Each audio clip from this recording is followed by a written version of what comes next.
Okay, it's just now started to sleet for the epic winter storm, ice storm that we're going to get across most of the United States, it seems. So I just wanted to point out a couple things that you could be prepared if you haven't faced this storm yet or in the future. First off, we've got our propane here. I've got it covered up with a trash bag to keep the ice and sleet and snow off of it, but that's going to power the heater inside of the camper. Got to cover my wheel back up. I do have the electric hooked up for right now. I will unplug it shortly, but that's basically to make sure that the battery is fully charged.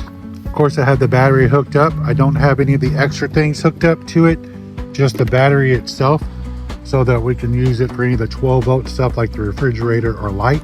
As you can see, I have the wheels covered to try to prevent anything from getting on it, from it freezing up and all that good stuff. Here we are inside the camper. 100% battery. Of course, that's hooked up on the electric right now, so it's going to show 100%. It was 3/4 full when I put it in, so I expect it to be charged up.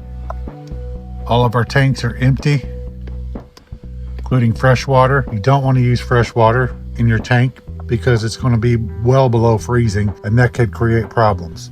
So overall, that's it. I hope we don't come out here, but if we do, we should be ready. I've got plenty of propane for the heater, butane stove. I've got isobutane burner. I also have the Coleman camping stove with a little green tank of propane for there.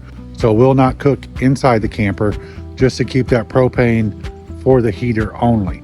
And we won't use any of the battery power unless we have on lights and the refrigerator running. If you've got any more cold weather or winter storm camping tips, be sure to put them in the comments below so others can get some more ideas. If you found this video useful and you like content about camping tips and RV things, please subscribe to our channel.